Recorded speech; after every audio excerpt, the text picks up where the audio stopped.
warahmatullahi wabarakatuh.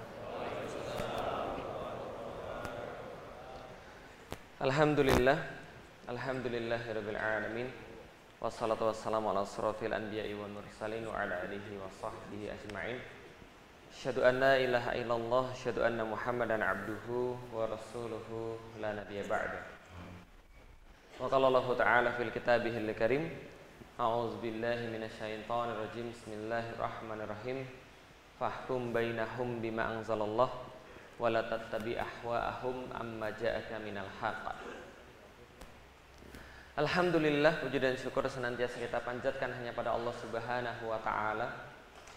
Sungguh Bapak Ibu sekalian, kita semua tidak akan bisa untuk melaksanakan apapun yang kita mulai pada hari ini seandainya Allah tidak mengizinkannya.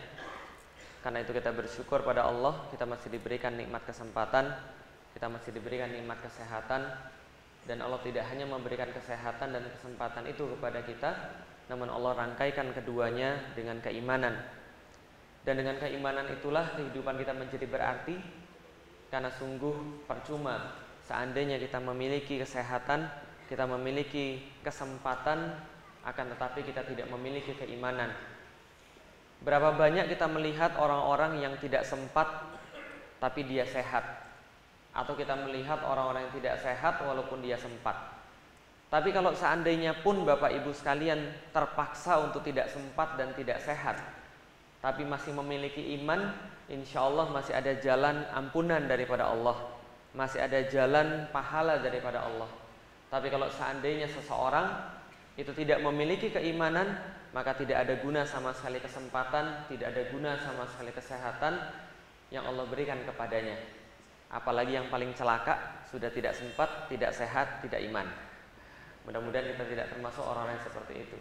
Salam dan salam semoga tercurah dan terlimpahkan kepada baginda Nabi besar Muhammad sallallahu alaihi wasallam.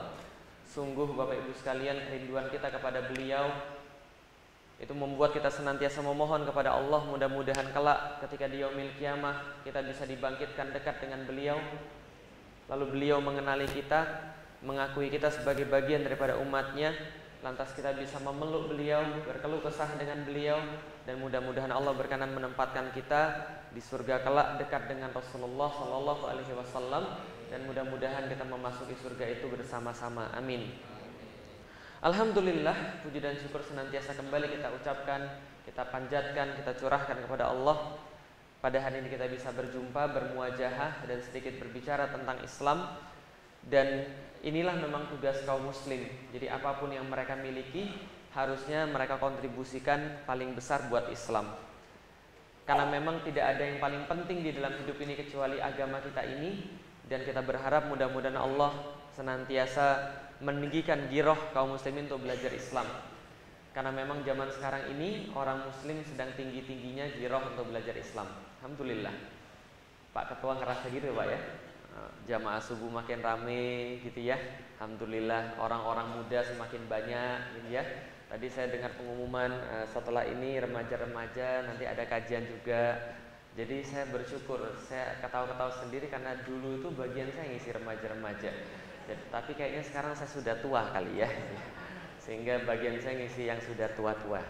Alhamdulillah. Jadi sekarang memang dunia sekarang sedang berubah. Tapi memang tidak hanya kabar baik, tapi kabar buruk juga ada. Dan ini adalah sesuatu yang normal dari yang namanya polarisasi. Jadi Bapak Ibu sekalian, saya itu sangat menyukai sejarah.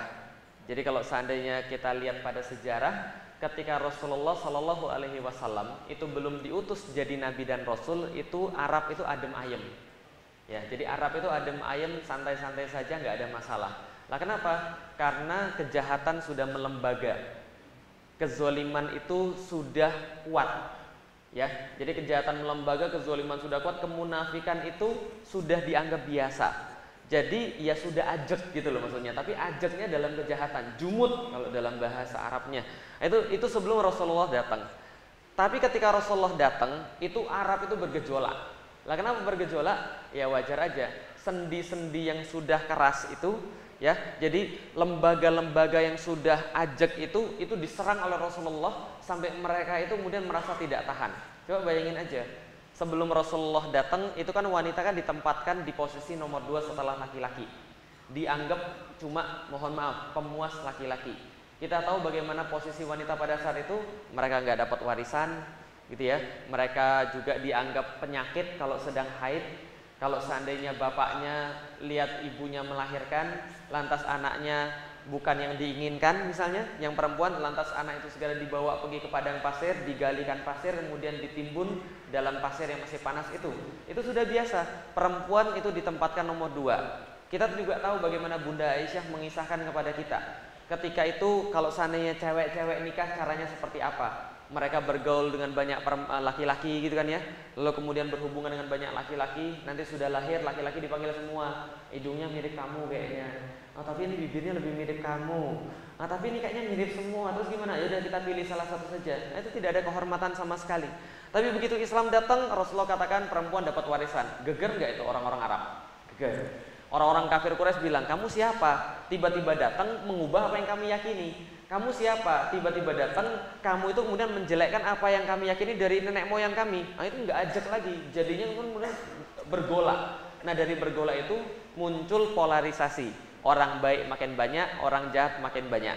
Orang jahat nggak malu-malu lagi, orang baik juga nggak malu-malu lagi. Sama nggak kayak kondisi sekarang kira-kira teman-teman sekalian? Sama ya. Zaman dulu banci itu malu, ya.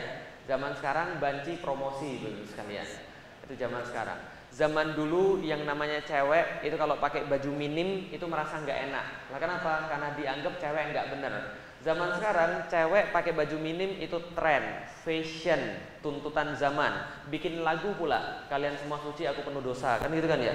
Ya kayak gini-gini. Nah kalau nggak tahu berarti Anda sudah tua. Nah ini maksudnya bagian daripada keniscayaan ketika Islam itu mulai membumi, Islam itu mulai diambil, maka terjadi polarisasi. Nah ini fase berikutnya. Kalau kemarin adalah fase-fase yang masih adem, nah ini sekarang fase bergejolak. Orang-orang yang munafik nggak malu-malu lagi. Mereka muncul, mereka menyatakan pendapatnya. Orang-orang yang menentang agama nggak malu-malu lagi. Mereka muncul, mereka menyatakan pendapatnya. Tapi di lain sisi, orang-orang tambah banyak yang mau ngaji, orang-orang tambah banyak yang perhatian pada agamanya, gitu kan ya. Kemarin saya ngisi pengajian artis, dia bilang gini, Ustadz, alhamdulillah ya, sekarang pengajian tuh banyak yang mau. Lah kenapa? Nyari Ustadz susah, katanya gitu, full book semua. Nah, tapi kita nggak akan bahas itu, kita akan bahas tentang satu tema ini, judulnya adalah wahyu dan nafsu. Jadi kalau seandainya kita lihat di dunia ini memang cuma ada dua Bapak Ibu sekalian, kadang-kadang ya, surga, neraka, ya, apalagi atas, bawah, kiri, kanan, iman, kafir, surga, apalagi iman, kafir, wahyu, nafsu, laki-laki, wanita. Dan memang bisa jadi seringkali kita disuruh milih salah satu aja. Contoh, laki-laki, wanita, ya, salah satu kan ya. Kalau tengah-tengah banci, itu nggak enak biasanya Pak. Yang tengah-tengah tuh biasanya nggak enak. Baik, buruk, tengah-tengah tuh nggak enak, nggak jelas namanya. Orang baik jelas, orang buruk jelas. Yang tengah-tengah, baik enggak, buruk enggak, itu nggak enak. Nah kenapa? Orang yang tengah-tengah begini, kalau kumpul kepada orang baik, nanti orang baik bilang, jangan-jangan dia lagi mau memata-matai kita, gitu kan ya. Lalu kalau dia kumpul sama orang buruk bilang, kayaknya dia mau mentausiai kita deh, gitu kan ya. Maka curigaan terus. Maka tengah-tengah nggak enak. Misal, kalau laki-laki meninggal itu doanya jelas, Allahumma firlahu, ya. Kalau saya perempuan meninggal jelas, doanya Allahumma firlaha. Lah kalau banci meninggal doanya apa? Hahu gitu ya, karena nggak jelas. Nah makanya yang jelas-jelas saja. Termasuk wahyu dan nafsu juga jelas. Iman kafir itu jelas. Kadang-kadang ada orang nggak mau dibilang kafir tapi nggak mau beriman, kan ya? Beriman nggak tapi nggak mau dibilang kafir. Nah ini juga lucu. Dua aja. Wahyu, nafsu, surga, neraka, iman, kafir, sengsara, bahagia. Kira-kira mau pilih mana? Wahyu atau nafsu, Ibu sekalian? Wahyu atau nafsu? Bahagia atau sengsara? Pengen bahagia? Yakin? Oke, bahagia itu apa? Katanya pengen bahagia. Bahagia apa Ibu sekalian? Dunia ini dipenuhi dengan orang-orang yang senantiasa nyari kebahagiaan. Saya pernah diwawancarai sekitar 3 tahun yang lalu oleh surat kabar dari Jepang. Mereka sengaja datang ke Indonesia nyariin orang-orang yang pindah agama, baik dari agama Islam ke agama yang lain atau agama yang lain ke agama Islam. Pertanyaan mereka adalah, kamu nyari apa ketika pindah agama? Kamu pengen bahagia atau tidak? Kalau pengen bahagia, tolong definisikan kepada kami bahagia itu apa? Karena dunia ini nyari kebahagiaan tapi nggak tahu bahagia itu apa. Maka orang Jepang itu paling senang nyari bahagia. Menurut Bapak Ibu sekalian bahagia itu apa? masuk surga. Berarti sekarang belum bahagia, Pak? Belum, gitu ya. Wah, itu bahaya tuh kalau hidupnya belum bahagia. Bahagia apa selain masuk surga, Pak? Ada yang lain lagi selain masuk surga? Bahagia? Senang. Senang sama nggak dengan bahagia? Hati-hati, senang nggak sama dengan bahagia. Senang itu kalau dapat, dan biasanya senang itu kaitannya jelas dengan materi. Ya, jadi senang itu adalah kaitannya dengan materi, dan itu perasaan kalau kita dapat sesuatu, senang. Tapi kalau dapat terus, ditahan, nggak dikeluar-keluarin, senang berubah jadi tegang. Senang berubah jadi tegang. Contoh, makan bakso ditraktir 1 mangkok, senang? 2 mangkok, senang? 3 mangkok, senang? 4 mangkok, udah mulai tegang, ya. Jadi senang itu ada batasnya, berubah menjadi tegang kalau sana ditahan terus. Nanti kalau ke belakang baru dilepas, baru tenang. Tenang itu yang lebih dekat pada bahagia. Jadi justru kalau lepas malah bahagia. Tapi zaman sekarang orang merasa bahwa atau bahagia itu adanya pada materi, betul nggak? Seorang ibu nganterin anaknya sekolah, lalu bilang pada anaknya, "Dek, belajar yang baik ya, biar besok kamu jadi orang sukses." Kayak tadi misalnya, jadi orang sukses. Maksudnya orang sukses itu apa sih? Kalau ibu-ibu ngomong sukses, definisinya apa kira-kira? Materi, betul kan ya? Biar besok kamu bisa dapat kerjaan yang bagus, gajinya 2 digit, mobilmu banyak, rumahmu luas, mewah, bisa pergi ke luar negeri, kan itu kan ya. Makanya orang tua bilang, kamu boya belajar gitu loh, biar bisa jadi kayak tetanggamu itu loh. Tetanggamu tuh sukses, lah kenapa? Dunianya. Emang kamu mau jadi apa? Mau jadi ustadz? Misalnya gitu kan. Seolah-olah kalau jadi ustadz itu tidak sukses gitu kan ya, karena tidak memenuhi standar-standar yang kayak tadi.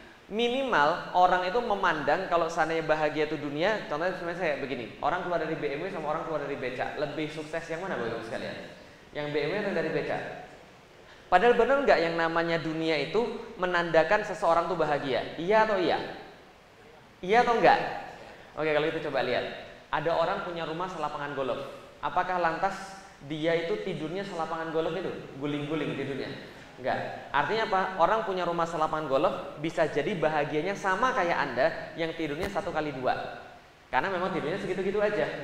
Dan belum tentu orang yang hidupnya bagus, fasilitasnya banyak, itu bahagia. Contoh, pernah pergi ke Jepang Bapak Ibu sekalian? Pernah pergi? Belum.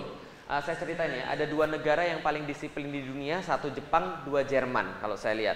Nah, kenapa? Karena kalau mereka bilang kereta datang 30 detik lagi benar-benar datang keretanya. Sangat disiplin sekali. Saya pernah pergi ke Jepang, makan udon.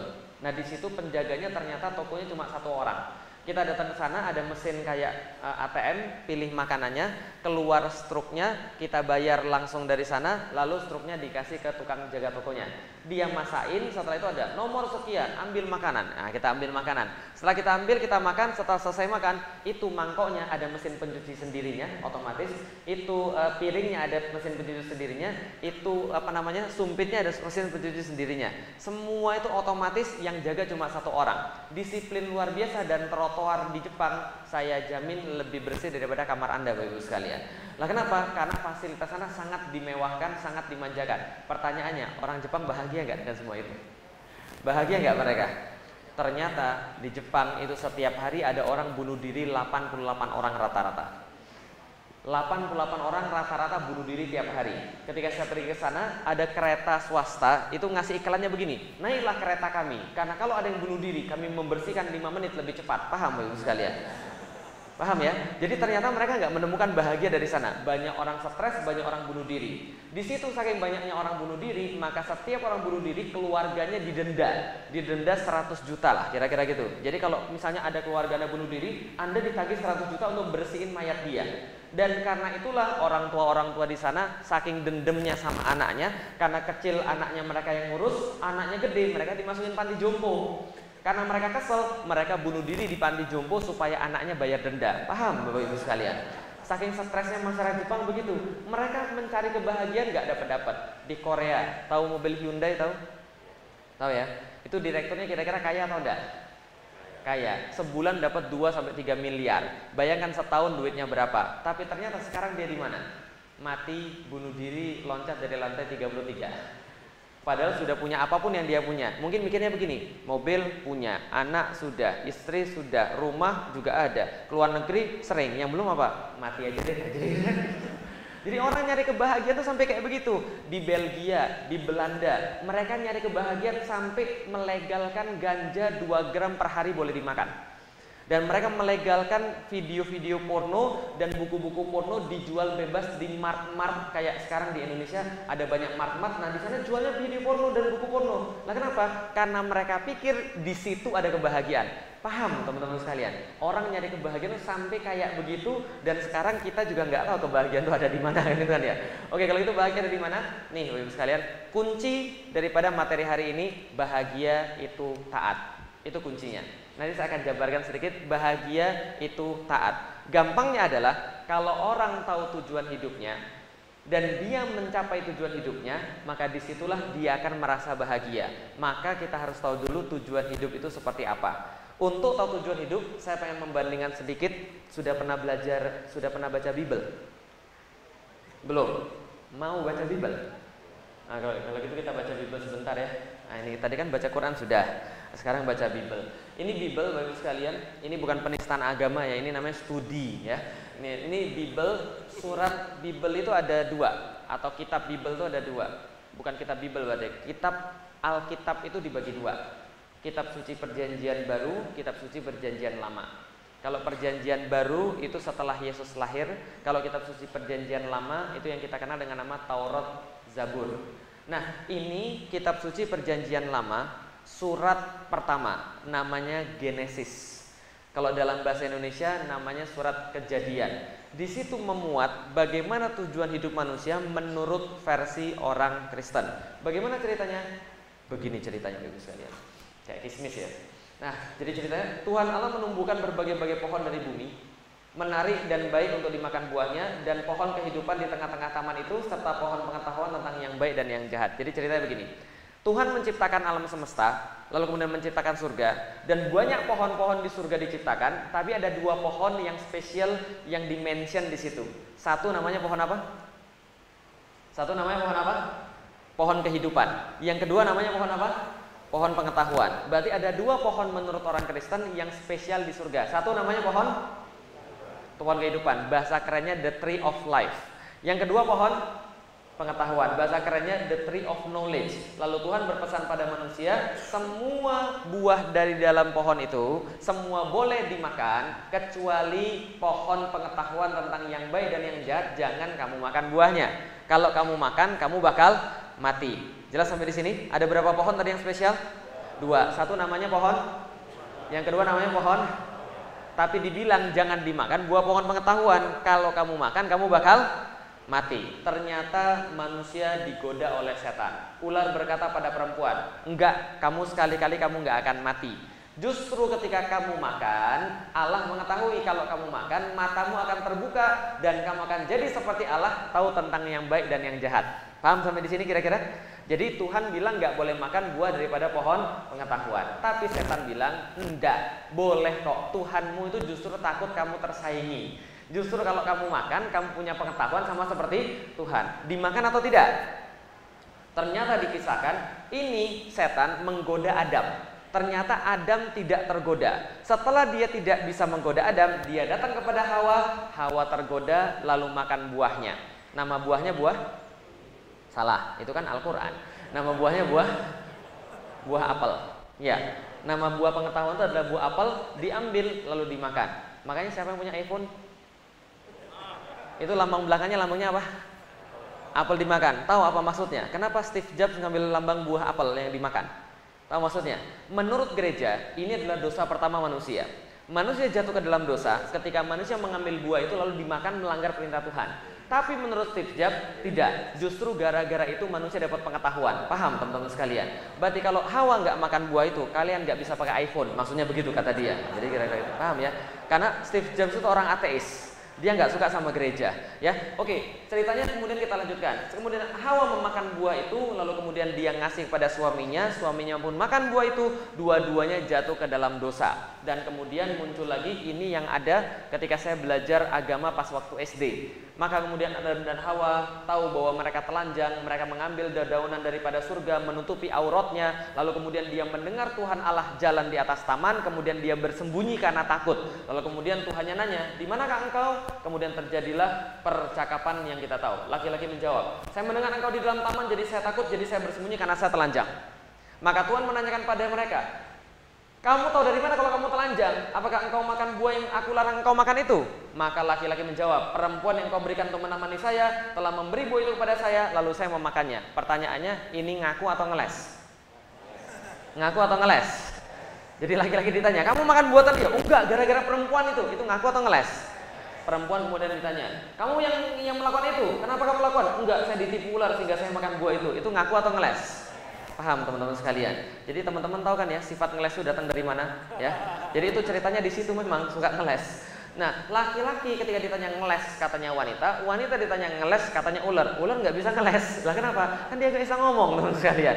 Kan dia tadi dimasukin setan. Setelah nggak bisa ngeles, akhirnya Tuhan ngamuk, lalu kemudian tiga-tiganya dihukum.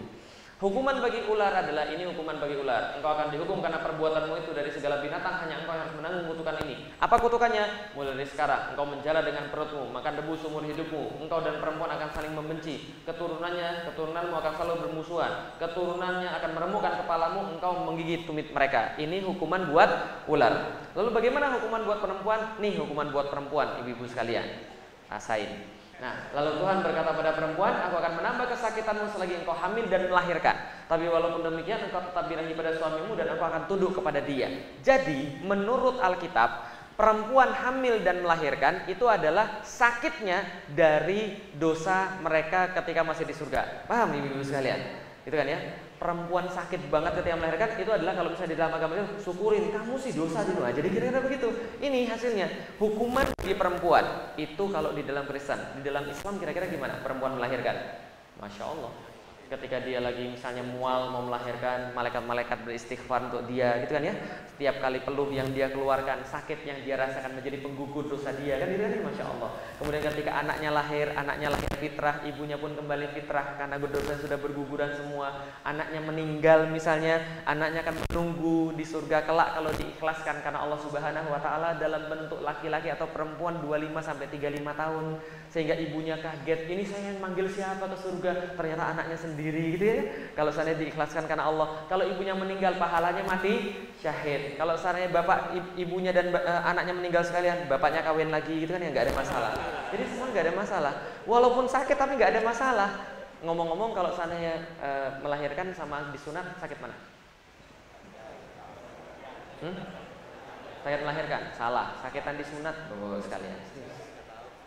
Serius benar, ada buktinya, nggak percaya. Laki-laki disunat sekali kapok, ibu-ibu sekalian. Tapi kalau bapak-bapak disunat sekali kapok, ibu-ibu nggak kapok gitu. Oke, ini adalah hukuman buat perempuan. Bagaimana hukuman buat laki-laki? Hukuman buat laki-laki harus bekerja keras untuk mencari sesuatu dari tanah, untuk menghasilkan sesuatu dari tanah agar mereka bisa makan. Artinya, selama mereka hidup di dunia, mencari makan adalah hukuman buat mereka sampai mereka kembali lagi kepada tanah, from ash to ash, from dust to dust. Dari tanah akan kembali jadi tanah, dari debu akan kembali menjadi debu. Itu adalah keyakinan mereka. Oke, kalau gitu kita lihat. Selesaikah urusannya setelah dihukum? Enggak selesai. Lalu kemudian Tuhan Allah berfirman lagi, "Sesungguhnya manusia telah jadi salah satu seperti kita. Dia tahu sekarang tentang yang baik dan yang jahat karena sudah makan buah daripada pohon pengetahuan. Maka jangan sampai lagi dia mengulurkan tangannya lalu makan lagi buah dari pohon yang satu lagi." Pohon apa? Kehidupan. Kalau dia makan, dia akan hidup untuk selama-lamanya. Lalu Tuhan mengusir dia dari Taman Eden supaya ia mengusahakan tanah dari mana dia diambil. Ia menghalau manusia itu dan di sebelah timur Taman Eden ditempatkannya beberapa kerub. Dalam bahasa Inggris kerub artinya cherubim. Cherubim itu apa? Malaikat, badannya itu manusia, palanya singa, bawa pedang menyambar-nyambar, lightsaber, kira-kira begitulah ya. Nah, kemudian ini dijaga supaya mereka tidak ambil lagi ke dalam pohon yang satu lagi. Oke, kesimpulannya apa? Ini kesimpulannya. Tujuan hidup orang-orang non-muslim, Nasrani kalau lebih khususnya, di dalam Alkitab mereka adalah mereka itu seperti tahanan yang menjalani hukuman. Bisa dipahami Ibu sekalian. Mereka tahanan dalam menjalani hukuman dan mereka punya waktu, mereka senjatakan alasan dan mereka tidak punya job desk. Apa kesimpulannya lagi? Ini kesimpulannya, Tuhannya bohong. Tuhannya bohong. Lah kenapa bisa begitu? Oke, Tuhan bilang ada 2 pohon spesial tadi. Yang satu pohon apa? Yang kedua pohon apa? Yang pengetahuan jangan dimakan, kalau kamu makan kamu bakal. Setan bilang enggak, kamu enggak bakal mati. Justru kalau kamu makan, nanti kamu akan justru punya pengetahuan. Yang benar Tuhan atau setan? Itu pas mereka makan mereka mati enggak? Tapi yang terjadi mereka malah punya pengetahuan. Ketika saya ceritain kisah ini kepada satu keluarga, beberapa keluarga mu'alaf, itu ada yang masuk Islam, alhamdulillah. Lah, tapi ada juga yang protes. Saya pernah cerita sama pastornya bilang, enggak, kamu salah tafsirnya. Tafsirnya harusnya begini, manusia itu makan dia bakal mati. Buktinya sekarang kamu mati. Lalu saya bilang, berarti dulu kita abadi ya. Paham teman sekalian? Enggak ada juga keterangan kalau dulu kita abadi. Ya sudah, saya bilang, taruhlah kamu benar. Berarti satu-satu. Paham Ibu sekalian? Tuhan benar, setan benar. Paham Ibu sekalian? Nah, berarti ini yang terjadi. Tuhannya bohong, tapi setannya benar. Maka menurut mereka Tuhan belum mengampuni manusia karena dosa yang makan buah tadi masih dianggap ada, sehingga ada namanya dosa waris atau dosa asal. Untuk menghilangkan dosa asal harus Yesus disalib di kayu salib. Itu ceritanya mereka. Paham sampai di sini Bapak Ibu sekalian? Jelas ya? Itu tujuan hidupnya mereka. Oke, kalau gitu lihat bagaimana di dalam Al-Qur'an. Beberapa waktu ini ketika ada orang mau masuk Islam, saya tuh cuma bilang begini, kamu sudah pernah baca Alkitab? Belum, baca dulu. Kalau kamu sudah pernah baca Alkitab, kamu baca Al-Quran dari cerita yang sama. Kalau kamu melihat tidak ada bedanya Al-Quran sama Alkitab, berarti ada masalah dalam kepalamu. Bisa dipahami sekalian. Tadi sudah saya bacakan Alkitab kan ya. Ini cerita yang sama, kita bahas bagaimana tujuan hidup manusia sehingga kita bisa tahu kebahagiaan itu di mana dari Al-Quran. Ceritanya sama tentang manusia awal-awalnya ketika diciptakan. Surat Al-Baqarah 30 sampai dengan 38. Wa id qala rabbuka lil malaikati inni ja'ilun fil ardi khalifah. Di dalam Al-Quran kalau ada kata-kata ini, iz berarti Allah minta kita benar-benar perhatian, Allah minta kita benar-benar ingat, dan Allah minta kita mengulang-ulangi terus supaya kita makin paham. Wa id qala rabbuka lil malaikati inni ja'ilun fil ardi khalifah. Dan ingatlah ketika Allah berfirman pada para malaikat, kami ingin menjadikan khalifah di atas muka bumi ini. Khalifah artinya pemimpin. Salah. Khalifah artinya dalam ayat ini artinya bukan pemimpin. Jadi bahasa Arab itu satu kata bisa banyak arti dan bisa jadi berlainan tergantung konteks. Dalam konteks ayat ini bukan pemimpin, tapi artinya pengganti atau manajer. Ya, jadi kami ingin menjadikan di atas muka bumi ini manajer atau pengganti kami untuk mengelola bumi ini. Maka kemudian malaikat langsung mengonfirmasi sebagaimana yang sudah kita tahu. Qalu ataj'alu fiha mayufsidu fiha wa yasfikut dima. Malaikat katakan, apakah benar ya Allah di muka bumi itu akan dijadikan manajer yang punya 2 sifat? Apa sifatnya? Nih sifat manusia yang disebutkan oleh malaikat. Mereka suka yufsidu fiha, merusak di dalamnya, wa yasfikut dima, mereka suka menumpahkan darah. Ada 2 sifat manusia. Satu, merusak. Yang kedua, menumpahkan darah. Wa nahnu nusabbihu bihamdik wa nuqaddisu lak. Sementara kami senantiasa bertasbih kepada engkau dan mensucikan engkau. Maka kemudian Allah katakan dengan sangat singkat, inni a'lamu ma la ta'lamun. Aku tahu, kamu tidak tahu. Dibuktikanlah pengetahuan Allah yang malaikat tidak tahu dalam ayat berikutnya. Wa 'allama Adamal asma'a kullaha. Kemudian Allah mengajarkan kepada Adam nama benda-benda semua di dalam surga. Summa aradhahum 'alal malaikah. Kemudian dipalingkan benda-benda itu pada malaikat. Jadi kira-kira gini, Adam, ini namanya ini namanya ini namanya ini namanya ini. Setelah diajari Adam, benda-benda dipalingkan pada para malaikat. Kemudian dikatakan, ambiuni bi asma'i haula'i in kuntum shadiqin. Wahai malaikat, sebutkan nama benda-benda yang barusan aku ajarkan pada Adam tadi, kalau kalian memang benar. Maka apa kata malaikat? Sangat terkenal ucapannya, subhanak. Maha suci engkau ya Allah, la ilma lana illa ma 'allamtana. Kami tidak punya pengetahuan apapun kecuali apa yang diinstal kepada kami, apa yang kau ajarkan kepada kami. Innaka antal alimul hakim. Engkau yang paling tahu, engkau yang paling memutuskan. Kami nyerah. Kami enggak tahu apa-apa. Kemudian dibuktikan pengetahuan Adam lebih tinggi daripada malaikat. Allah katakan, qala ya Adamu ambihum bi asma'ihim. Adam, sekarang sebutkan nama benda-benda pada mereka yang enggak mampu tadi, yang sudah kamu pelajari. Falamma ambahum bi asma'ihim. Kemudian Adam menyebutkan pada mereka nama benda-benda semuanya. Allah katakan pada para malaikat, qala alam aqul lakum inni a'lamu ghaibas samawati wal ard. Benar kan? Aku sudah bilang, aku tahu semuanya. Aku tahu semua yang ada di langit, semua ada di bumi. Wa alamu ma tubduna wa ma kuntum taktumun. Dan aku tahu apa yang kamu lahirkan wahai malaikat dan apa yang kamu sembunyikan. Yang dilahirkan malaikat, manusia punya 2 sifat. Apa tadi? Merusak. Yang kedua, Yang disembunyikan malaikat apa? Yang malaikat nggak lahirkan, bahwa manusia lebih mulia daripada malaikat. Dia tahu itu. Dia tahu bahwa manusia punya sesuatu yang malaikat nggak punya. Apa yang manusia punya? Akal, kemampuan mempelajari sesuatu yang itu tidak dikasih kepada malaikat. Jadi malaikat itu kalau tidak diinstal oleh Allah, mereka nggak bisa belajar. Tapi kalau manusia dikasih sesuatu, dia bisa belajar. Ini perbedaan antara manusia dan malaikat. Setelah Allah membuktikan bahwa malaikat tidak lebih baik daripada manusia, dan kenapa manusia dikasih tugas sebagai memakmurkan bumi atau mengelola bumi, Allah kemudian menyampaikan kemudian ayatnya kemudian, wa idz qulna lil malaikati isjudu li Adam. Maka semua malaikat sujud semua kepada Adam. Fasajadu illa iblis. Maka semua malaikat bersujud kecuali iblis. Berarti iblis malaikat atau bukan? Ayo loh. Iblis malaikat atau bukan? Yang bilang iblis bukan malaikat. Yang bilang iblis malaikat. Yang abstain, nah itulah Indonesia gitu kan ya. Indonesia itu kan gak jelas itu kan. Ini gak mau, itu gak mau, terus maunya apa gitu kan. Oke. Wa idz qulna lil malaikati isjudu li Adam. Maka semua malaikat sujudlah kepada Adam. Fasajadu illa iblis. Berarti iblis malaikat atau bukan? Bukan. Iblis bukan malaikat. Lah kenapa? Dalam ayat yang lain dikatakan bahwa iblis itu dari jin dan jin itu dari api. Berarti bukan malaikat, karena malaikat dari cahaya. Dan ini sudah jelas. Dan ketika Allah memerintahkan pada malaikat untuk sujud semua kepada Adam, fasajadu, semua malaikat sudah sujud. Kecuali iblis nggak mau. Lah kenapa dia nggak mau? Aba wastakbar. Dua dosa yang pertama kali disebutkan di dalam Al-Quran. Aba wastakbar. Dan ini dua dosa yang paling banyak menghalangi manusia dari hidayah Allah. Aba wastakbar. Apa itu aba? Bahasa Inggrisnya ignorance. Abai, malas, masa bodoh, nggak peduli urusan lu. Itu adalah aba. Wastakbar. Wastakbar kiber, sombong. Batrol haq wal gomtun nas. Dia menolak kebenaran dan dia meremehkan manusia. Aba wastakbar wa kana minal kafirin, dan dia termasuk golongan orang-orang yang ingkar kepada Allah Subhanahu wa taala. Setelah kemudian terjadi begitu, Allah katakan kayak tadi, hampir-hampir mirip. Wa qulna ya Adam uskun anta wa zaujukal jannah. Mirip-mirip kayak tadi ya.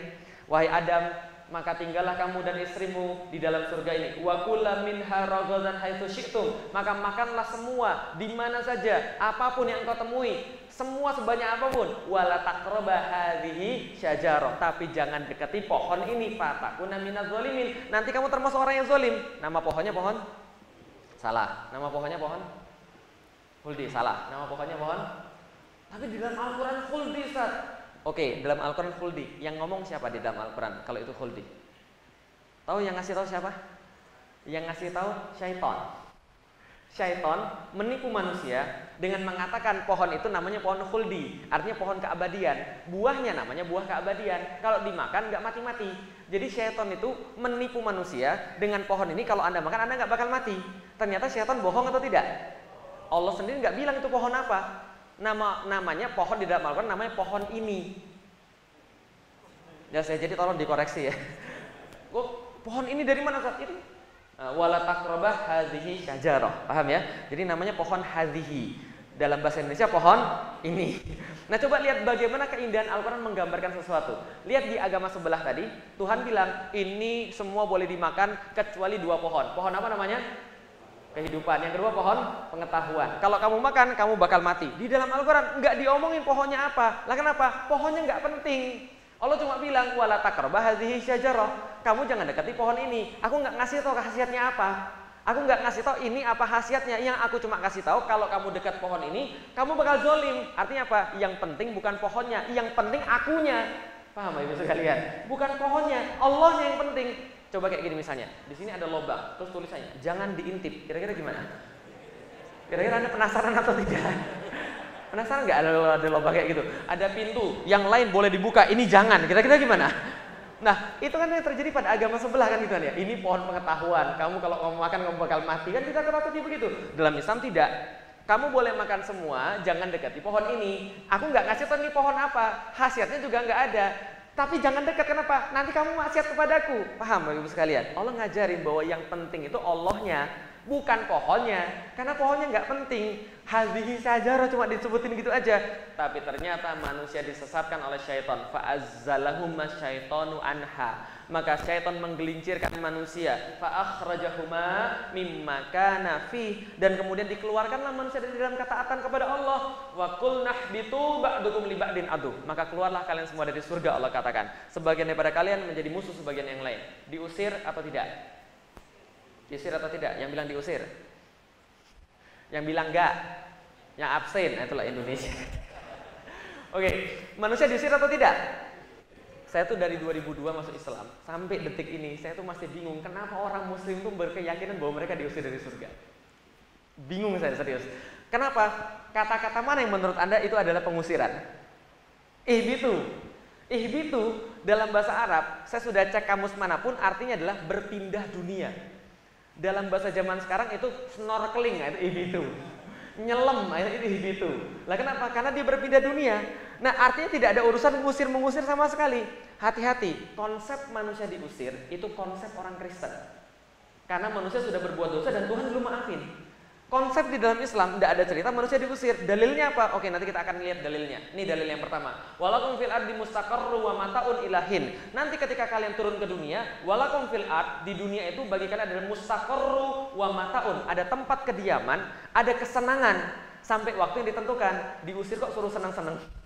Diusir kok ada tempat kediaman? Enggak, itu baru dalil pertama, nanti ada dalil yang lain. Setelah kemudian semuanya terjadi, langsung Adam menghambur pada Allah, fatalaqqa Adamu min rabbih kalimatin fataba alaih. Maka kemudian Adam segera menghambur kepada Allah, kemudian berkata-kata dengan sebuah kata-kata dan Allah pun memaafkan dia. Apa kata-katanya?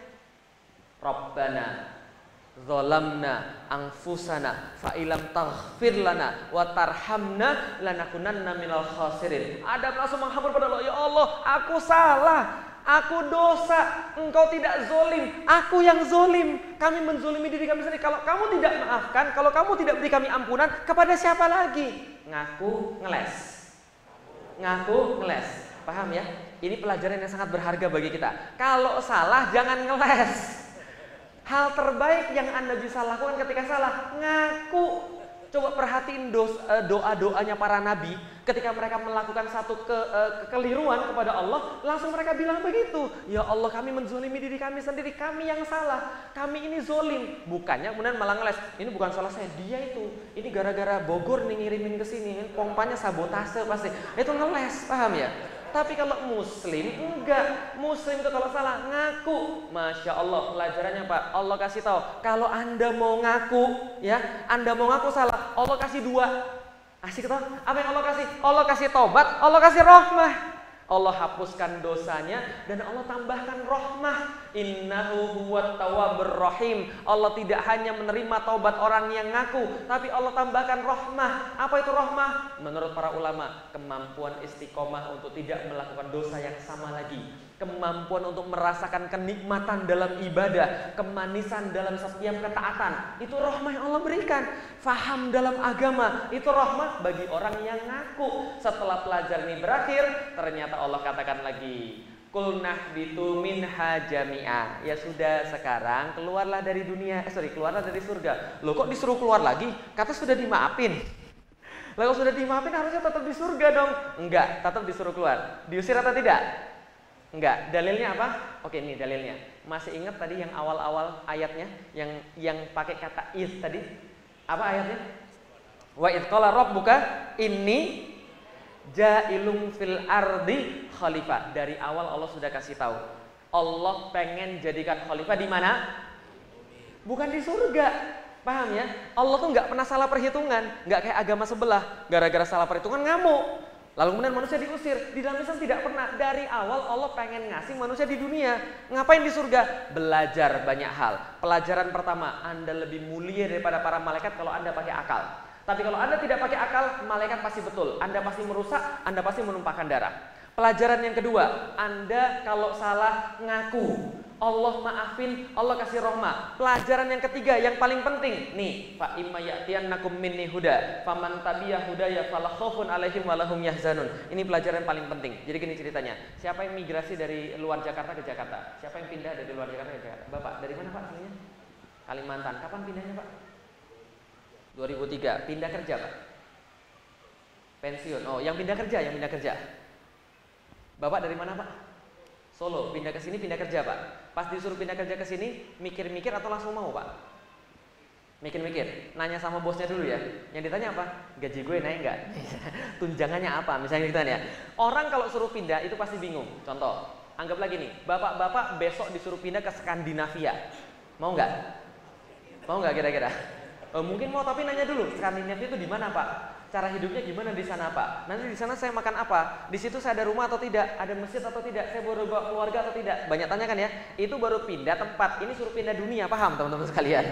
Itu Adam suruh pindah dunia dari surga ke dunia. Kira-kira dia banyak pertanyaan nggak? Mungkin kalau saya tebak kira-kira dia bilang, ya Allah, masa aku disuruh ke dunia? Di surga aja aku dilayani, aku masih dosa, apalagi di dunia. Allah kata, sudah tenang saja, turun saja. Nanti kalau sudah turun, di dunia ada SOP, paham teman-teman sekalian? Nah, ini loh, fa imma ya'tiyannakum minni huda. Nanti di dunia ada SOP. Faman tabi'a hudaya fala khaufun 'alaihim wa lahum yahzanun. Nanti di dunia ada SOP. Kamu aku kasih tahu di mana tempatmu tinggal. Nyari istri kayak gimana? Gimana cara menikahinya? Nanti punya anak gimana cara ngurusnya, kalau kerja carinya di mana, kayak apa duit halal yang nggak halal, yang mana mensucikan, yang mana nggak mensucikan, makannya apa, caranya gimana, masuk WC gimana, ada SOP semua. Kalau kamu ambil SOP itu, kamu nggak bakal khauf, kamu nggak bakal khawatir dalam hidupmu, walahum yahzanun, dan kamu tidak akan sedih. Paham Bapak Ibu sekalian? Ada SOP-nya. Dalam ayat yang lain surat Toha ada kata-kata yang sama, famanittaba'a hudaya wala yadillu wala yashqa. Maka siapa yang mengambil petunjukku Al-Qur'an fala yadillu wala yashqa, tidak akan tersesat, tidak akan sengsara. Maksudnya apa? Menurut Ibnu Katsir, tidak akan sesat di dunia, tidak akan sengsara di akhirat. Dilanjutkan, tapi faman arada an zikri fa innalahu ma'isyatan dongka. Barang siapa yang menolak SOP-ku, maka bagi mereka itu ma'isyatan dongka, penghidupan dunia yang sempit. Maksudnya penghidupan dunia yang sempit seperti apa? Menurut Imam Ibnu Katsir ada dua. Satu, nggak dikasih rezeki sama sekali. Dua, dikasih rezeki nggak bisa dinikmati. Pilih mana? Pilih mana? Mau pilih tidak dikasih rezeki sama sekali atau dikasih rezeki tidak bisa dinikmati? Oh, mau tahu dulu penjelasannya? Boleh. Oke, tidak dikasih rezeki sama sekali ya. Jomblo susah banget cari jodoh gitu kan ya. Nyari jodoh kemana-mana nggak dapat. Itu nggak dapat istri sama sekali. Dapat istri nggak bisa dinikmati. Dapat istri bandel banget. Masya Allah, fitnah, anak bandel banget. Ya Allah ya Rabbi. Jadi pulang rumah tuh nggak tenang sama sekali. Baiti jannah itu benar-benar nggak ada. Mau pilih mana? Nggak dapat rezeki sama sekali atau dapat rezeki nggak bisa dinikmati? Pilih mana? Paham ya? Makanya kalau dikasih dua pilihan yang jelek jangan pilih. Paham teman-teman sekalian? Kafir, jujur, muslim, korup, pilih mana? Itu penyesatan, paham teman-teman sekalian? Itu namanya maksiat maksa pula, paham ya? Nah jadi kalau seandainya ada pilihan yang jelek jangan, tapi pilihlah yang bagus. Allah katakan, faman arada an dzikri fa innalahu ma'isyatan dongka. Siapa yang menolak SOP daripadaku, dia dapat penghidupan dunia yang sempit. Wa nasyuruhu yaumal qiyamati dan mereka dikumpulkan di hari kiamat dalam keadaan buta. Dan diceritakanlah percakapan orang buta dengan Allah itu. Bagaimana percakapannya? Qala rabbi lima hasyartani a'ma wa qad kuntu basira. Ya Allah, kenapa kami sekarang buta padahal dulu kami di dunia bisa melihat? Masya Allah, buta di akhirat Pak. Buta di dunia, Anda masih ada yang nuntun. Buta di dunia, masih ada akhir. Apa akhirnya? Mati paling tidak. Buta di akhirat, orang ngelihat aja pusing. Orang ngelihat aja kocar kacir, ini buta di akhirat. Kalau lima hasyartani a'ma wa qad kuntu basira. Ya Allah, dulu kami lihat, kenapa sekarang buta? Allah kasih tahu mereka, kadzalika atatka ayatuna fanasitaha. Lihat kalian baik-baik. Dulu di dunia, pas kalian masih bisa lihat, kalian masih bisa dengar, kami datangkan SOP daripada kami, kalian lupakan semua. Fakadzalika al-yauma tunsa. Hari ini kalian semua dilupakan. Bisa dipahami Ibu sekalian? Taat pasti bahagia, maksiat pasti sengsara. Itu kepastian di dalam Al-Quran. Maka kalau hidup kita ada kesengsaraan, itu indikasi jangan-jangan kita mulai menyeleweng daripada syariat. Itu sudah pasti. Rumusnya taat pasti bahagia, maksiat pasti sengsara. Nggak percaya? Coba lihat. Nih, yang belum nikah? Mana yang belum nikah? Sudah semua. Ini wajah tertolak kok. Yang belum nikah, katakan yang belum nikah. Oke, yang perempuan yang belum nikah. Yang perempuan yang belum nikah. Yang mau nikah, Yang nggak besok, yang mau nikah. Mau? Oke, sekarang saya tanya. Ibu-ibu yang punya anak perempuan, Nanti anaknya mau nikah sama yang soleh atau yang nggak soleh? Oke, mau dapat yang soleh atau yang nggak soleh? Taat atau bejat? Yang pintar baca Quran mau? Yang sayang sama anaknya mau? Yang nggak selingkuh mau? Yang setia mau? Berapa banyak sih cowok yang selingkuh? Berapa banyak sih cowok yang selingkuh? Berapa persen? Hah? Kira-kira aja berapa? 90%. Oh, bapak-bapak kelakuannya itu loh membuat bapak-bapak tidak dipercaya. 90%. Ada yang lebih tinggi daripada 90%? Ada yang lebih tinggi daripada 90%? Ada? Belum ada. Mau saya kasih tahu berapa persen laki-laki yang selingkuh? Mau? Tahun 2008 ada sebuah penelitian dari mahasiswa psikologi. Penelitiannya benar, metode penelitiannya benar, tapi judulnya agak bombastis. Perhatian baik-baik, ini penting bagi para ibu-ibu yang punya anak perempuan atau perempuan-perempuan yang mau nikah, nanti milihnya biar jelas. Persentase cowok yang selingkuh adalah sebanyak, menurut hasil penelitian tadi judulnya begini, 3 di antara 2 laki-laki selingkuh. Berapa persen? Berapa persen? 3 di antara 2 laki-laki selingkuh. Yang satunya yang mana Ustaz? LGBT tadi kayaknya. Oke, ini judulnya memang bombastis. Dia pengen mengatakan bahwa semua laki-laki pasti selingkuh. Semua laki-laki cenderung mau selingkuh. Termasuk saya? Iya, termasuk saya. Nggak percaya? Mau lihat buktinya? Oke, bapak-bapak boleh saya tanya Pak? Bapak-bapak boleh saya tanya Pak? Siap jawab Pak? Takut banget gara-gara ada ibu-ibunya di belakang. Siap jawab Pak? Oke, tolong nih perhatiin baik-baik ya, yang belum nikah sama yang nanti punya anak perempuan, tolong perhatiin baik-baik. Tolong jawab pertanyaan saya Pak, perhatiin baik-baik pertanyaannya. Apa alasan Anda tidak selingkuh? Ya, sekali lagi pertanyaan, apa alasan Anda untuk tidak selingkuh? Tapi jawabannya tidak boleh karena Allah. Jelas ya? Jelas ya? Apa alasan Anda tidak selingkuh, tapi alasannya tidak boleh karena Allah? Ada yang mau jawab? Taat, itu kan karena Allah Pak. Nggak boleh. Yang lain? Takut. Takut siapa Pak? Takut istri. Bu, kalau seandainya suami yang takut istri, ada nggak yang selingkuh? Ada nggak yang selingkuh? Banyak. Salah satunya perginya ke puncak, gitu kan, dia pergi ke kota yang lain. Dan juga tanda-tandanya adalah HP-nya dikasih password. Paham? Kira-kira maksud saya sekalian. Jadi kalau suami HP sudah dikasih password, itu adalah masalah pertama dalam rumah tangga. Jelas ya? Karena kenapa? Itu berarti dia takut sama istrinya, gitu kan ya. Oke, ada jawaban yang lain lagi? Ada jawaban yang lain lagi? Saya cuma mau ngasih tahu kalau taat bahagia, maksiat pasti sengsara. Ada jawaban yang lain lagi? Kenapa Anda tidak mau selingkuh? Oh, karena sudah punya anak. Kalau orang sudah punya anak, ada yang selingkuh nggak? Batal. Kenapa Anda nggak mau selingkuh? Istri saya cantik. Artis-artis cantik nggak? Perawatannya bagus atau enggak? Diselingkuhi nggak?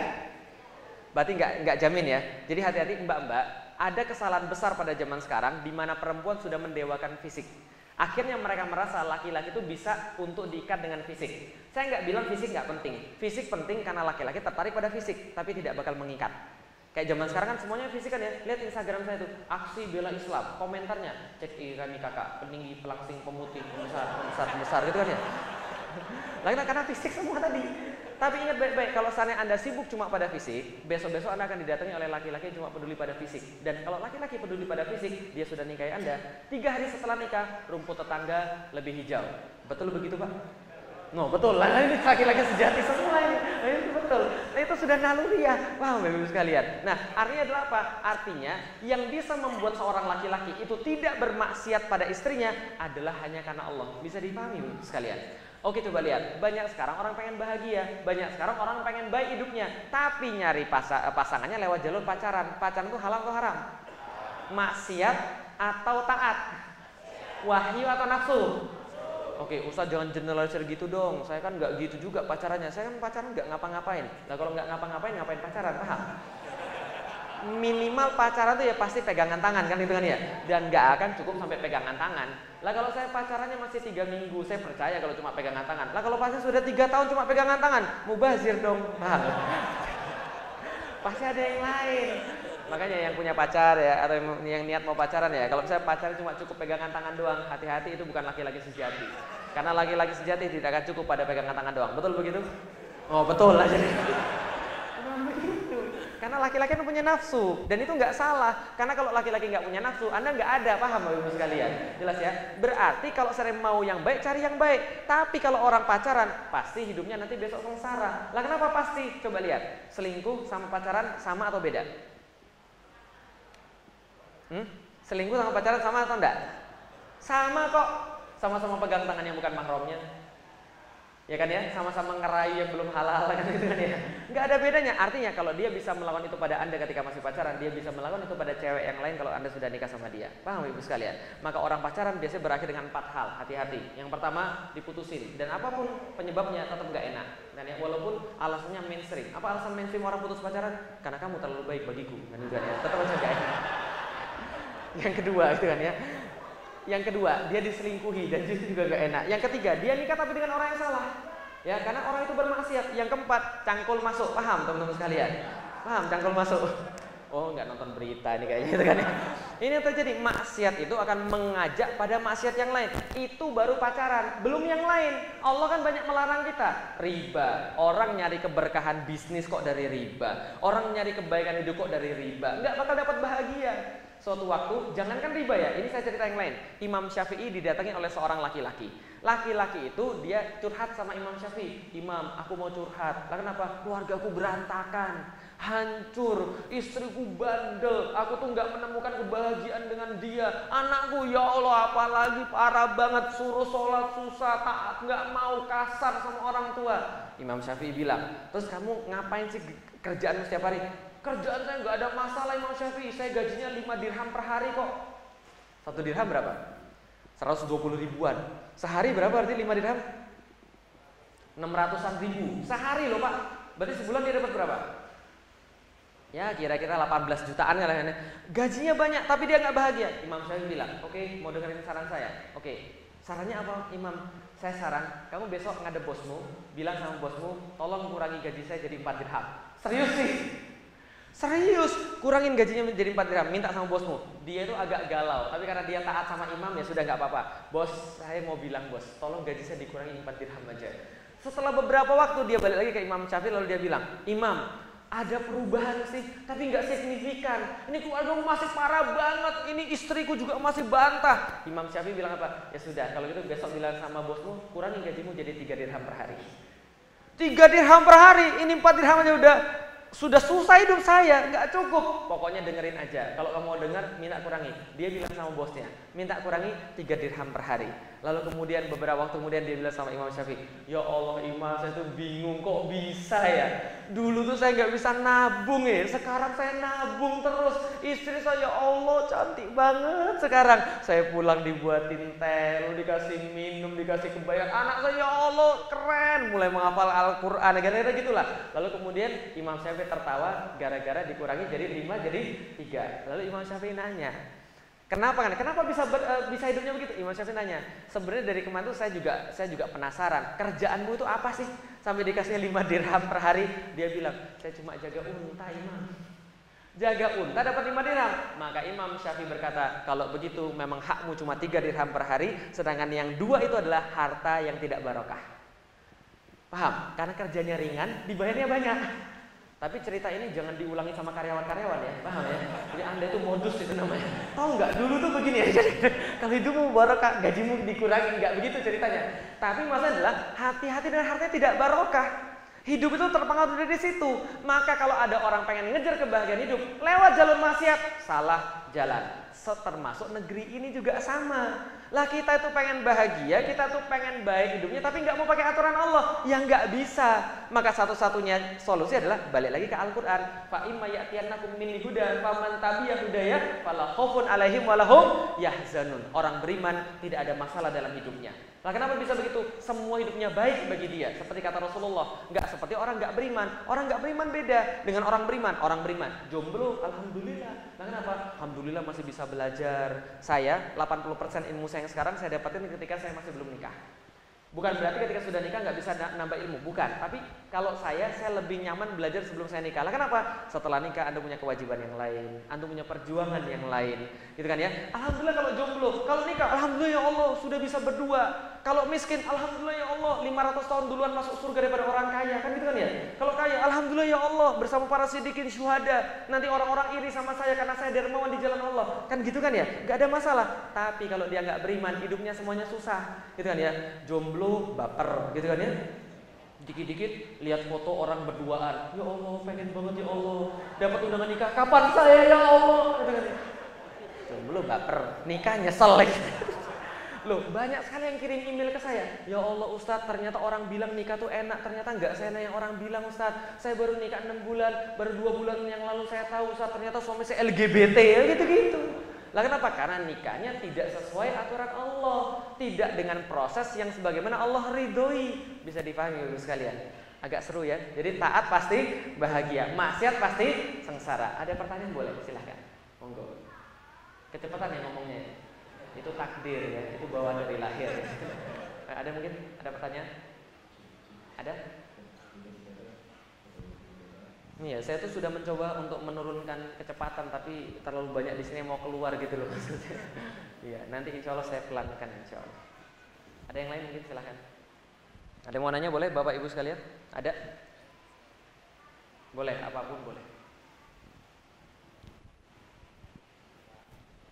Ada? Silahkan kalau ada. Waalaikumsalam warahmatullahi wabarakatuh. Ya.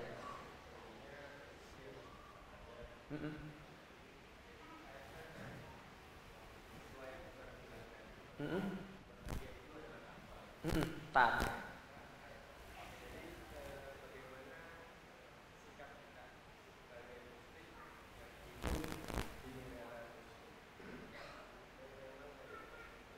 Oke. Kita bergaul dengan bernaung. Oke.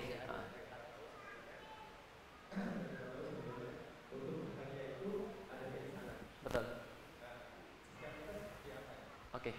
Baik, terima kasih. Pertanyaannya luar biasa. Jadi, bagaimana kita bisa bahagia sedangkan sekarang negara kita ini belum menerapkan aturan-aturan Islam. Jadi gini teman-teman sekalian.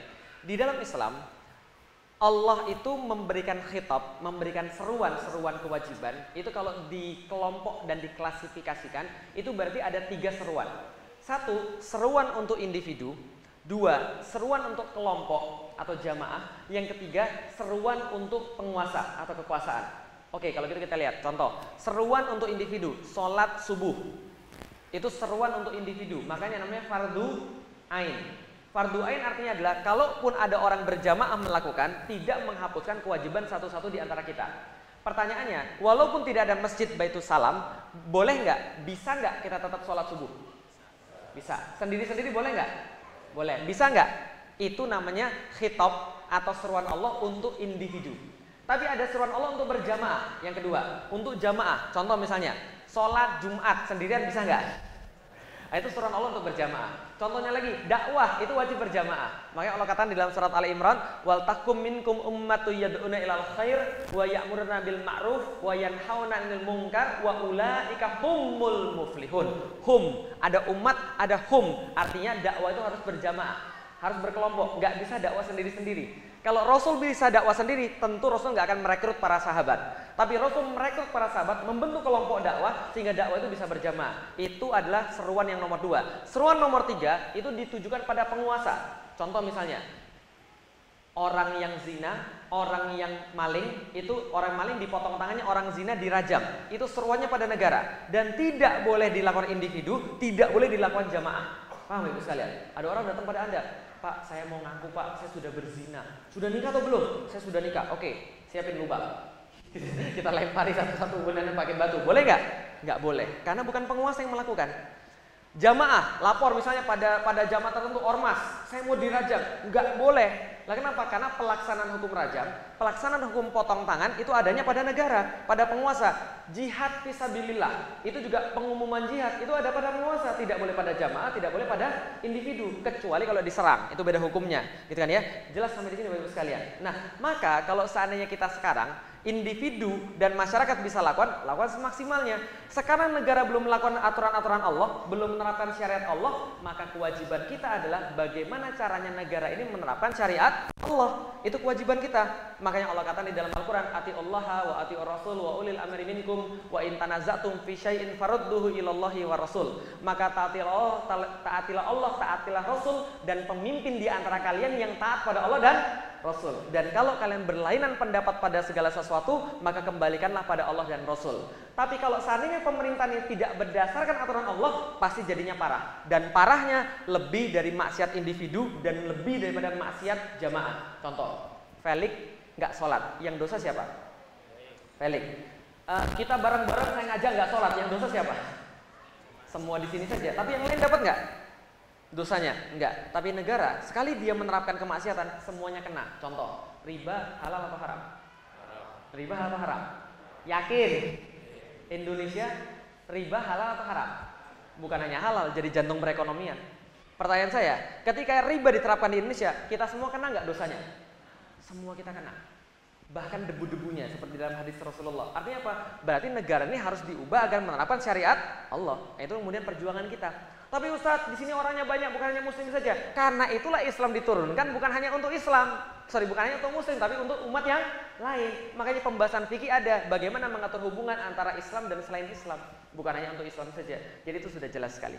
Gitu ya, jadi memang berjuang, Pak. Nah, berjuangnya gimana? Nah, itu pembahasan yang lain. Nah, jadi kira-kira begitu. Oke, ada yang lain? Silakan, Fadal. Monggo. Silakan, Pak. Sini ibu-ibunya diem-diem ya. Oh, ada. Silakan. Yang pakai ini aja, Pak.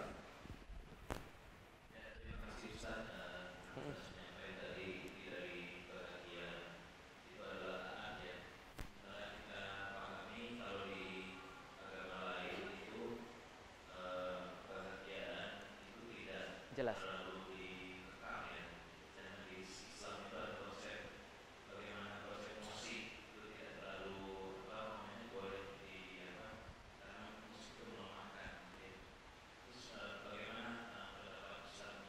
Musik. Baik. Oke, yang di belakang mau tambahan sekalian? Ada mic yang di belakang ibu-ibunya? Oh, tadi mic-nya itu ada ibunya. Monggo silakan. Ya, jadi hukum tentang musik ya seperti apa nanti insya Allah kita jawab. Ya.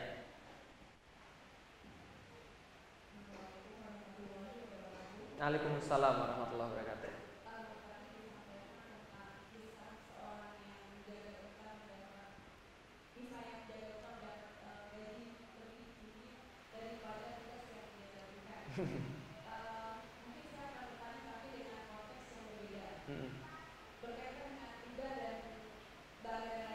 Ya.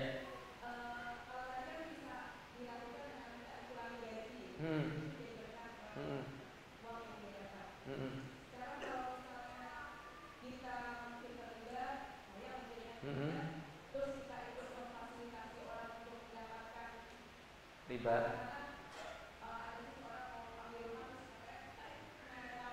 Oke.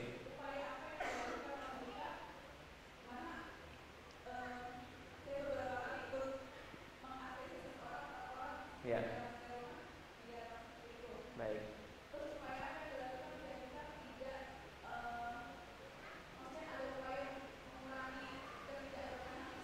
Ya. Baik. Baik, terima kasih. Oke, yang pertama, tentang musik. Ini juga berkaitan dengan hal-hal yang lain. Jadi gini Bapak Ibu sekalian. Di dalam Islam itu ada yang namanya hukum tentang satu hal, ada yang namanya adopsi hukum tentang satu hal. Nah, ini berbeda antara hukum dengan adopsi hukum. Oke, saya ceritain dulu. Di zaman Rasulullah kira-kira para sahabat ketika Rasulullah berkata sesuatu ada yang beda atau semuanya sama? Ada yang beda atau semuanya sama? Oke, jelas ya sampai di sini ya. Berarti perbedaan di dalam Islam itu ada dari zamannya Rasul. Kapan misalnya? Ketika selesai daripada perang Khandaq, Rasulullah pulang bersama para sahabatnya, sedangkan perang Khandaq itu melelahkan sekali, sangat melelahkan sekali. Menurut sejarah bahkan itu perang yang paling melelahkan bagi kaum muslimin. Berhari-hari mereka kemudian mengepung di Khandaq itu, lalu kemudian mereka setelah selesai di situ mereka pulang. Ternyata ketika pulang itu Rasulullah mendapatkan kunjungan daripada malaikat Jibril lalu berkata, "Kok kamu sudah meletakkan pedangmu, sedangkan kamu itu harusnya belum selesai untuk meletakkan pedangmu. Kamu harus melakukan hal yang lain lagi." Lalu kemudian Rasul mengangkat kembali pedangnya, lalu kemudian memerintahkan para sahabat, jangan istirahat dulu, segera berangkat pergi ke Bani Quraidah. Jadi segera berangkat pergi ke Bani Quraidah. Sebelum pasukan ini berangkat ke Bani Quraidah, Rasulullah berpesan, la yusalliyannal asr illa fi Bani Quraidah. Jangan kalian sholat asar kecuali kalau sudah di Bani Quraidah. Jelas ya, kalau panglima direct ordernya jelas ya. Pergi sekarang, jangan sholat asar kecuali di Bani Quraidah. Para sahabat langsung tergopoh-gopoh, buru-buru berangkat. Ternyata ketika mereka di jalan, waktu zuhur sudah lewat, waktu asar sudah masuk. Setelah masuk waktu asar, mereka belum sampai di Bani Quraidah. Mau masuk maghrib, terjadi perpecahan di antara perbedaan di antara para sahabat. Yang satu bilang, bro, sholat yuk. Ini udah mau maghrib loh bro. Yang satu lagi, kamu nggak dengar kata Rasul? Kamu dengar nggak tadi kata Rasul? Dengar sih, tapi kan maksudnya kan supaya kita tuh bergegas. Kalau misalnya kita sudah bergegas belum nyampe, ya harus sholat. Lah kenapa? Inna sholata kana alal mu'minina kitaban mauquta. Sesungguhnya sholat itu sudah ditentukan. Maka kalau sudah lewat sholat maghrib, kita nggak bisa sholat lagi. Lalu gimana? Enggak, kata Rasul nggak boleh kecuali di Bani Quraidah. Ya sudah, akhirnya sebagian sahabat kita sholat sekarang. Mereka sholat di situ. Yang sebagian lagi nunggu sampai Bani Quraidah. Dan ternyata nyampenya kapan? Ba'da Isya. Ba'da Isya baru nyampe di Bani Quraidah. Sholatnya dirapel. Paham ya? Itu sholatnya dirapel semua. Setelah selesai perang, semuanya datang pada Rasul ngadu. Rasul, masa itu loh? Orang itu loh, sholatnya masa sholatnya dirapel. Sholat macam apa itu Rasul? Akhirnya gitulah. Sholatnya dirapel, mana ada sholat zuhur, asar, maghrib, isya dirapel, mana ada, nggak bisa. Yang satu lagi bilang, daripada mereka ya Rasul, udah dibilang bantah. Mereka tuh nggak mengindahkan kata-katamu ya Rasulullah. Sudah dibilang jangan sholat asar kecuali di Bani Quraidah, bantah. Kamu nggak diindahkan. Akhirnya kemudian setelah mereka itu kemudian ngadu sama Rasul, apa kata Rasul? Rasul tersenyum berkata dengan kata-kata yang singkat, la haraj. Tidak ada masalah, rasain, paham sekalian. Jadi sudah debat lama-lama, gitu ya, sudah kemudian banyak argumennya, tiba-tiba Rasul bilang cuma apa? La haraj, tidak ada masalah, tidak ada keberatan pada kalian semua, semuanya sama, semuanya betul. Yang salah ya enggak sholat, paham sekalian. Oke, yang mana yang salah? Yang gini atau yang gini? Yang ini atau yang gini yang salah? Oh ini kisah nyata loh, teman saya ada yang sholatnya begini. Ya ketika tahiyat itu loh, ada yang begini sholatnya. Teman saya ada yang sholatnya begini. Nah yang begini ini ketika setelah selesai sholat ngomong ini, kamu tuh dari tadi ngapain sih begini? Aku tuh ngeliatin kamu tuh nggak khusyuk tau nggak? Sholat atau nggak tuh maknina gerak-gerak. Lalu yang gini bilang, oh kamu nggak tahu ini memukul setan tau nggak? Ini ada hadisnya. Lalu kemudian yang gini bilang, kenapa nggak gini-gini aja sekalian? Oke paham ya? Yang gini boleh, yang gini ada dalilnya, yang nggak ada dalilnya yang begini, paham sekalian? Jelas ya? Celana cingkrang ada dalilnya, yang kemudian nggak cingkrang juga ada pendapatnya, yang nggak ada pendapatnya yang nggak pakai celana, paham ya? Oke, tentang musik begini, musik itu ada banyak dalilnya. Ada dalil-dalil sudah jelas, misalnya contoh, nanti ke depan akan datang orang-orang yang menghalalkan biduan, gitu kan, yang musik dan sebagainya. Tapi juga ada dalil-dalil yang sebaliknya. Ketika Rasulullah itu kemudian pernah bersama para wanita, itu ada yang main musik di situ. Kemudian Abu Bakar datang, lalu kemudian bilang, ini seruling setan kok ada di rumahnya Rasulullah. Apa kata Rasulullah? Biarkan ya Abu Bakar, sudah nggak apa-apa. Artinya apa? Rasul membiarkan yang satu, kemudian melarang yang lain. Nah, kalau misalnya ada hadis yang seperti itu, ulama sudah sepakat harus digabungkan. Jangan diambil satu dan ditolak yang lain. Jangan diambil yang satu lalu dihapuskan yang lain, tapi digabungkan. Berarti musik itu haram dalam kondisi tertentu dan halal dalam kondisi tertentu. Kenapa haram dalam kondisi itu? Karena ketika musik itu dimainkan, biasa seperti yang Bapak katakan tadi, yang mengikutinya yang maksiat-maksiat, perempuan bergoyang, gitu kan ya, minum minuman keras, gitu kan ya, dan segala macam. Tapi apakah semua musik seperti itu? Tidak, karena ada masa ketika Rasulullah di rumahnya ada musik, Rasul bilang biarkan, nggak apa-apa, gitu kan ya. Berarti ada yang boleh, ada yang tidak boleh. Dari situ ulama-ulama sepakat, musik halal dengan syarat, musik haram dengan syarat. Maka Yusuf Qaradawi dalam buku fikihnya mengatakan musik itu seperti kata-kata biasa. Maka kata-kata biasa tergantung apa yang Anda katakan. Kalau Anda katakan salah, berarti salah. Anda katakan benar, berarti benar. Maka zaman dulu ulama-ulama meneliti musik. Itu kan ya. Namanya Al-Farabi. Al-Farabi ini menulis dalam kitabnya, lalu kemudian dia mengatakan pada waktu zaman dulu ada seorang ulama namanya Isa Al-Mausuli. Isa Al-Mausuli itu punya kitab namanya Al-Musiqul Kabir. Musik itu bahasa Arab, al-musiqa itu bahasa Arab. Dia menulis kitab Al-Musiqul Kabir dan di situ dia meneliti tentang harmonisasi nada, lalu kemudian membagi nada-nada menjadi yang kita sekarang kenal dengan nama solmisasi. apa? Do, re, mi, fa, sol, la, si, do. Gitu kan ya. Itu kan solmisasi. Itu dari bahasa Arab durar, ma, fa, solat.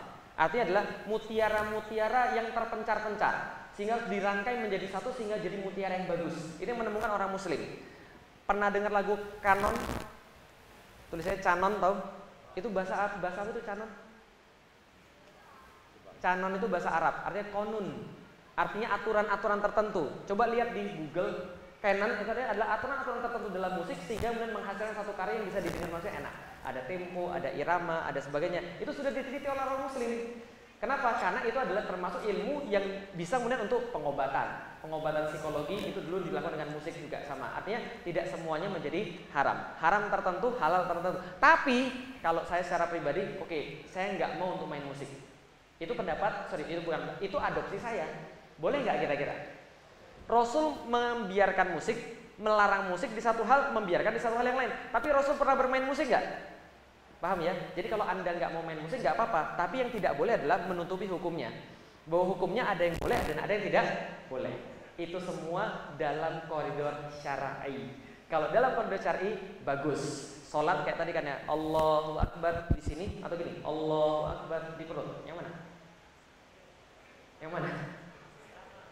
Semuanya boleh. Yang nggak boleh Allahu Akbar di belakang, paham? Atau Gangnam Style itu nggak boleh. Sujud kayak tadi, duluan lutut atau duluan tangan? Duluan tangan atau duluan lutut? Ayo loh. Duluan tangan atau duluan lutut? Kan ada yang begini kan ya? Ada yang lutut duluan kan ya? Ada yang tangan duluan. Yang mana duluan? Dua-duanya ada hadisnya.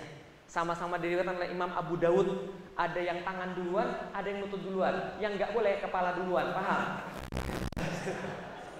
Ya kan kalau paha duluan benjol itu bukannya apa? Paham ya? Jadi di dalam Islam itu ada keluasan fikih. Ada keluasan fikih, ada yang boleh, tidak boleh, kemudian yang boleh, tidak boleh diharamkan, dan yang haram tidak boleh dihalalkan. Ada keluasan fikih, makanya ada imam mazhab. Dan Masya Allah kita tuh baru tahu kenapa imam-imam itu banyak sekali istihadnya, karena itu memudahkan manusia. Alhamdulillah memudahkan manusia. Kita sudah wudhu sentuhan sama cewek, batal atau tidak? Batal atau tidak? Ya kalau Anda mengambil istihadnya Imam Syafi'i, batal. Tapi kalau misalnya Anda kekeh pakai istihadnya Imam Syafi'i, kemudian lagi pergi haji gitu kan ya, tawaf gitu kan. Tiba-tiba kesentuh cewek, harus wudhu lagi. Urusannya agak panjang, Pak. Masalahnya ya haji itu kayak gitu kan ya. Maka mengambil misalnya contoh istihadnya Imam Ahmad bin Hambal. Gitu kan ya. Oh, selama belum, mohon maaf, berhubungan intim berarti bukan termasuk lamastumun nisa. Karena lamastumun nisa menurut beliau yang dimaksud adalah menggauli perempuan. Bisa dipahami ya? Luas, ragamnya banyak, sama-sama istihad. Kata Rasulullah, kalau sudah istihad itu dilakukan dan yang melakukan istihad itu adalah benar-benar orang yang berkompeten, salah dapat 1 pahala, benar dapat 2 pahala. Jadi nggak ada yang masalah. Makanya saya nulis semalam yang di Facebook saya, baik dan lebih baik. Jadi di dalam Islam itu kalau sudah ada dalilnya, pilihan cuma 2, mana yang baik dan mana yang lebih baik. Celana cingkrang, itu nggak ada masalah sama sekali. Celana di bawah mata kaki, ada yang memperbolehkan, ada yang tidak memperbolehkan. Ya kalau Anda mau cingkrang, silakan cingkrang. Jenggot boleh dipotong atau tidak. Kalau misalnya jenggot itu ada dipelihara. Kalau nggak ada, misalnya ya sudah nggak ada masalah. Jangan kemudian tiba-tiba dicangkok. Kayak saya alhamdulillah. Walaupun jenggot saya ini adalah jenggot Pancasila gitu kan ya, cuma 5 gitu kan ya. Ya bersyukur saja, karena ya tidak. Hukum Islam itu tidak hanya satu. Tapi kalau Anda sudah meyakini satu kebenaran, adopsi cuma boleh 1, tidak boleh banyak. Adopsi hukum seseorang itu cuma 1, tidak boleh banyak. Tapi adanya hukum yang banyak itu bisa terjadi. Bingung ya? Gimana ngomongnya ya? Oke, gini. Oke, hukum kalau saya bersentuhan dengan wanita batal atau tidak itu kan banyak hukumnya, tergantung mazhab kan ya. Tapi kalau antum ambil untuk antum sendiri, adopsi hukum 1 saja, tidak boleh banyak-banyak. Nikah, ada yang mengharuskan mas kawinnya dibayar langsung. Ada yang mengharuskan mas kawinnya tidak harus dibayar langsung. Saya menggabungkan keduanya, membayar langsung dan tidak membayar langsung. Nah, itu tidak boleh. Paham ya? Berarti harus 1 aja dalam 1 kasus. Kira-kira begitu. Ada yang lain? Fadal, silahkan. Yang tadi ibu belum ya? Maaf. Oh ya, tentang riba. Jadi gini ceritanya. Kalau seandainya kita mengetahui bahwa misalnya kita bermaksiat, contohnya misalnya dalam riba. Riba itu kata Rasulullah ada 4 yang kena. 1 yang memberi, 2 yang menerima, 3 yang mencatat, 4 yang jadi saksi. Saya IT Ustadz. Gimana Ustadz? Oke, kalau IT masih ada perbedaan. Karena IT tidak langsung menyaksikan dan tidak langsung untuk mencatat. Loh kok bisa begitu? Maksudnya memberi, menerima, mencatat, dan menyaksikan adalah kalau tidak ada 4 ini, maka ribanya nggak terjadi. Bisa dipahami maksudnya Bapak sekalian? Ribanya nggak? Contoh misalnya, kepala kantor, sudah pasti. Teller, ya. Tapi kalau misalnya IT itu sudah terjadi ribanya kok, dia cuma nyatet saja, dia cuma sistem pendukung saja. Nah ini harus dipisahkan, tidak boleh dikaitkan satu sama lain kalau masalah fikih. Karena kalau dikaitkan satu sama lain nggak akan ada yang halal. Contoh misalnya, ini Anda pakai baju, ini kapasnya dari mana? Kapasnya dari mana? Amerika. Sedangkan Amerika itu memerangi kaum muslimin, berarti haram dong pakai baju. Nggak gitu, nggak boleh. Jadi harus dipisahkan. Maka kalau dengan kasus tadi, selama tidak berkaitan dengan 4 tadi, masih ada pendapat yang membolehkan. Kalau sudah terkait dengan 4 tadi, segera mencari yang lain. Itu yang terbaik. Tapi ada pendapat yang lain. Ustadz, kalau kita tinggalkan nanti yang mengisikan adalah orang-orang yang bukan muslim, bukan yang soleh. Kalau saya masih bisa bikin pengajian. Allah tidak nyuruh kita mikir begitu. Ketika ada suatu kesalahan, ketika ada suatu keburukan yang ada terjadi di situ, ya sudah, tinggalkan. Tidak boleh ada alasan. Dan Allah akan ganti Allah yang lebih baik. Insya Allah. Kenapa? Apa? Sebatas saksi. Tergantung tadi. Kalau saksinya itu, kalau dia tidak ada lantas transaksi riba itu tidak terjadi, berarti ya tidak. Kalau dia tidak ada transaksi ribanya tidak terjadi, berarti dia termasuk. Tapi kalau misalnya adanya dia jadi saksi atau tidak adanya dia menjadi saksi lantas tetap terjadi, contoh, antum nganterin orang pergi ke bank, dia ngambil riba. Kira-kira kalau antum antum tidak anterin, dia tetap ambil riba nggak? Ya tetap. Nah berarti itu bukan termasuk, gitu kan ya? Tidak termasuk dosa 4 tadi. Tapi kalau teller, kemudian apalagi kepala cabang, menandatangani itu dan sebagainya, itu termasuk bagian daripada situ. Ya jauhi. Ya itulah memang sulitnya hidup di zaman sekarang. Kadang-kadang kita tuh dipaksa untuk melakukan pilihan-pilihan yang sulit.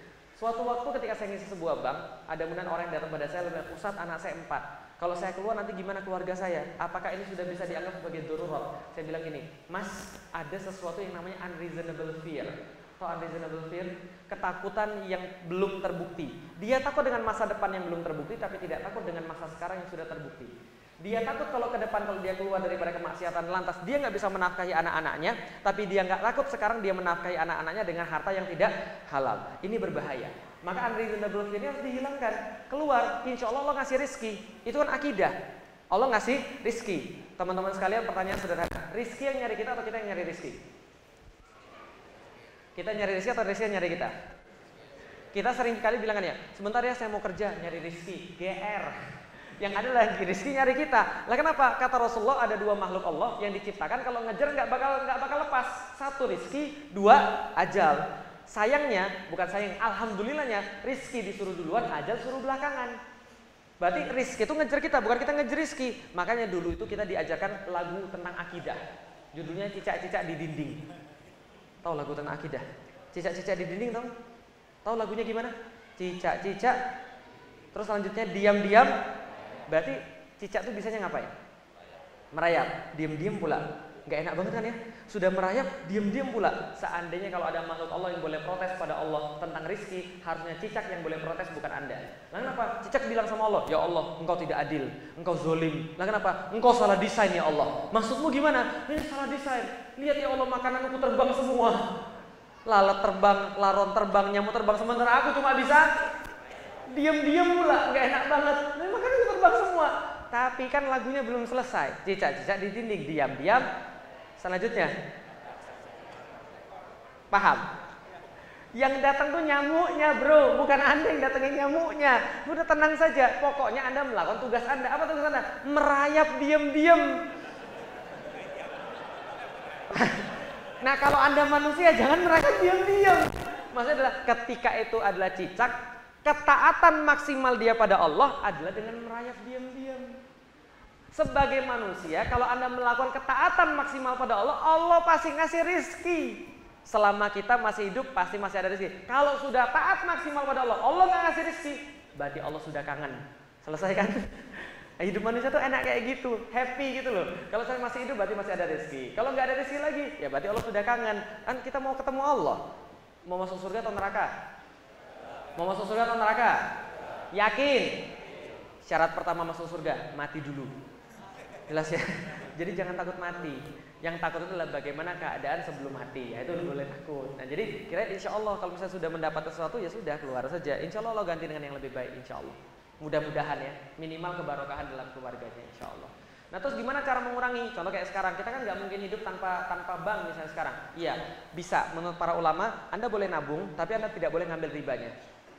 Jadi misalnya kalau misalnya nabung 100 juta misalnya ya 100 juta dapat bunganya misalnya kalau nabung 1 juta bunga berapa sih? Ya taruhlah dapat bunga 30.000 taruhlah gitu ya. Nah berarti 30.000-nya itu tidak boleh diambil. Administrasi itu haknya bank. Jadi duit kita adalah 100 juta kurang administrasi kurang riba. Itu uang kita. Itu pokok uang kita harus diambil. Lalu ribanya diapain Ustaz? Ada banyak pendapat. Pendapatnya Yusuf Qaradawi, Anda boleh Anda boleh mengeluarkan harta itu tapi bukan untuk ibadah. Jadi dikeluarkan untuk namanya kepentingan umum yang tidak ada kaitan dengan ibadah. Contoh, pompa umum, jalan raya, itu diperbolehkan oleh Yusuf Qaradawi. Itu pendapatnya. Pendapat yang lain, Anda boleh mengeluarkan, tapi Anda tidak niatkan sebagai ibadah. Itu pendapat yang lain untuk ribanya itu. Nah jadi silahkan, monggo saya berkonsultasi sama yang lebih ahli fikih daripada saya. Tapi itu yang saya dapat, yang saya adopsi dalam kehidupan saya. Gitu ya? Sampun? Oh ada satu lagi gimana Pak? Oh monggo silahkan Pak.